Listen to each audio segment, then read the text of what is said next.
السلام علی سید الانبیاء والمرسلین اللہم صلی وسلم علی نبینا محمد وعلی آلہ و اصحابہ اجمعین۔ 27ویں روزہ کی مناسبت سے آج انشاءاللہ 27ویں پارہ کا خلاصہ بیان کریں گے۔ اس صورت میں اس پارہ کے اندر سورۃ الزاریات کا بقیہ حصہ ہے، جس میں فرعون اور اس کے اہلکاروں کے دریا میں ڈبوئے جانے کا واقعہ بیان ہوا ہے، اور قوم عاد کو جس طریقے سے تیز ہواؤں نے، طوفان نے اٹھا کر مارا، برباد کیا، اس کا ذکر ہے۔ قوم سمود اور قوم نوح کے عذابوں کا ذکر ہے۔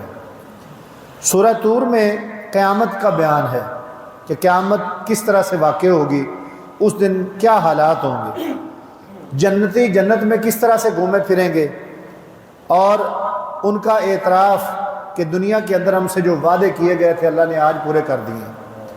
اور نبی اکرم صلی اللہ علیہ وآلہ وسلم کو اہل مکہ نے کن کن اذیتوں سے مبتلا کیا، ان اذیتوں کا ذکر ہے۔ سورہ نجم ہے اس پارہ کے اندر۔ نبی کریم علیہ السلام نے جبریل امین کو 2 مرتبہ ان کی اصل شکل میں دیکھا ہے، فرشتے کی شکل میں، ورنہ عام طور پر جبرائیل علیہ السلام انسانی شکل میں آتے تھے اور حضرت دحیہ کلبی رضی اللہ تعالیٰ عنہ کی شکل میں آیا کرتے تھے۔ تو 2 مرتبہ ان کو اصلی حالت میں دیکھا، ایک ابتدائے نبوت میں جب نبوت کی ابتدا ہو رہی تھی، اور دوسرا معراج کے موقع پر سدرۃ المنتہا کے پاس۔ انسان کی کوشش بھائی رائے گاہ نہیں جاتی، شرط یہ ہے کہ وہ اپنی کوشش میں مخلص ہو۔ اللہ تعالیٰ نے یہ یقین دہانی کرائی ہے کہ یہ جو تم کوششیں کر رہے ہو نا، ہر بندہ دین میں جو کوشش کرتا ہے، نماز پڑھتا ہے، تلاوت کرتا ہے، ذکر اذکار کرتا ہے، تبلیغ کرتا ہے، جہاد کرتا ہے، یہ رائے گاہ نہیں جائے گی، اخلاص ہوگا، اس کا بدلہ پورا اللہ عطا کریں گے۔ سورہ قمر ہے۔ مشرکین مکہ نبی کریم علیہ السلام کو کہتے تھے کہ ہمیں کوئی معجزہ دکھاؤ ظاہری طور پر، ایسے ہی انہوں نے کہہ دیا کہ چاند کو پھر 2 ٹکڑے کر کے دکھا دو۔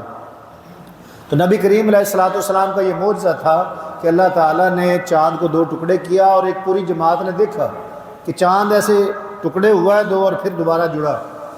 اس کو دیکھنے کے بعد بھی ان بدبختوں نے کہا کہ یہ تو جادوگر ہے، جادو کیا ہے انہوں نے، جن کے نصیب میں ایمان نہ ہو۔ پورا قرآن مجید ہی نصیحت ہے، اللہ تعالیٰ نے پورے قرآن کو نصیحت کے طور پر بھیجا ہے۔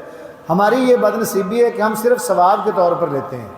ثواب ہے، اس میں کوئی شک نہیں، ایک ایک حرف پر 10 نیکی ہیں، لیکن نصیحت ہے، اس کو پڑھ کر سمجھنا چاہیے کہ ہمیں کہا کیا جا رہا ہے۔ اور اللہ تعالیٰ نے اس کو سمجھنے کے لیے آسان فرما دیا ہے، یہ مشکل نہیں ہے۔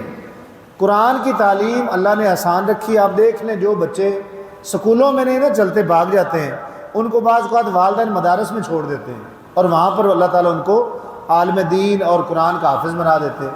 حالانکہ دنیا کی کوئی کتاب ایسی نہیں ہے جو قرآن مجید کی طرح لفظ بلفظ یاد ہوتی ہو۔ اس کے بعد مختلف قوموں کے دنیا میں عذاب میں مبتلا ہونے اور آخرت کے دن کی پریشانی کا بتلایا گیا۔ سورہ رحمان، اس کو عروس القرآن یعنی قرآن کی دلہن بھی کہا جاتا ہے۔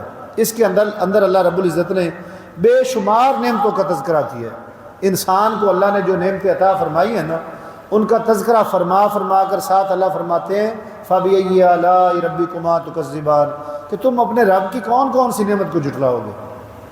جسمانی نعمتیں دیکھ لیں، اللہ نے آنکھیں عطا کی، ہاتھ پاؤں، دل دماغ، گردے پھیپھڑے، اور عقل و سمجھ بوجھ، شعور، جسم، صحت۔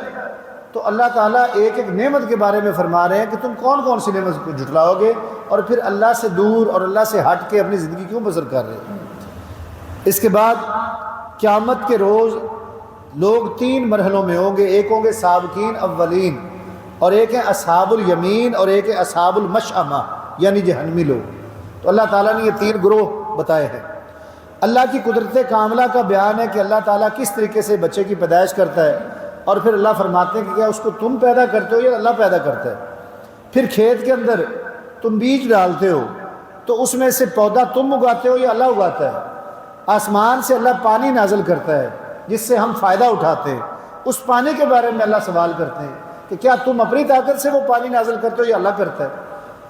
اس کے بعد فرمایا کہ درخت میں نے پیدا کیے، ان درختوں سے تم پھل بھی حاصل کرتے ہو، لکڑی کو بطور فرنیچر وغیرہ یا آگ کے طور بھی استعمال کرتے ہو۔ تو یہ درخت تم نے بنایا یا اللہ نے بنایا؟ تو اللہ تعالیٰ نے سوال کے انداز میں ہمیں اپنی نعمتوں کا تذکرہ بھی فرمایا اور جتلایا بھی کہ دیکھو یہ اللہ کی دی ہوئی نعمتیں جو میں نے انسانوں کے لیے بنا رکھی ہیں۔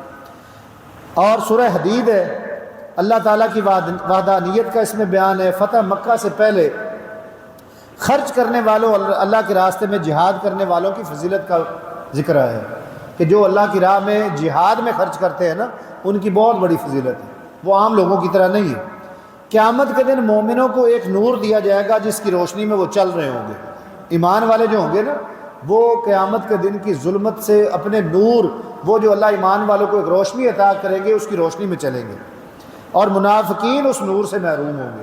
ان کے لیے اندھیرا ہوگا، ان کے لیے سخت رستے ہوں گے، مشکل رستے ہوں گے۔ لوہے کے فوائد، حدید کا مطلب ہوتا ہے لوہا، اللہ تعالیٰ نے اس لوہے کے فوائد بتلائے ہیں کہ اس سے ہتھیار بھی بناتے ہو اور بیچ کر مختلف، جیسے آپ دیکھ لیں ہماری بلڈنگوں کے اندر دروازے، ونڈو، پھر گاڑیاں ہیں، دیکھ لیں لوہا کتنا استعمال ہوتا ہے۔ تو اللہ نے اس لوہے کی نعمت کو بتلایا کہ تم اس سے کتنا زیادہ فائدہ اٹھاتے ہو۔ تو ان ساری باتوں میں جو خلاصہ نکلتا ہے وہ یہ ہے کہ اللہ کی اتنی نعمتیں ہیں کہ ہم شمار نہیں کر سکتے۔ وَإِن تَعُدُّوا نِعْمَةَ اللَّهِ لَا تُحْصُوهَا، اگر تم اللہ کی نعمتوں کو شمار کرنا چاہو تو نہیں کر سکتے۔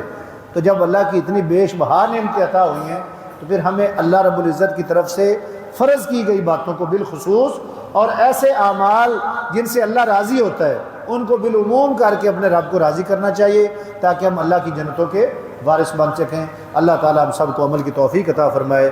وآخر دعوانا الحمدللہ رب العالمین، الحمدللہ رب العالمین، والصلاة والسلام علی سید الانبیاء والمرسلین۔ ربنا آتنا فی الدنیا حسنۃ وفی الآخرۃ حسنۃ وقنا عذاب النار۔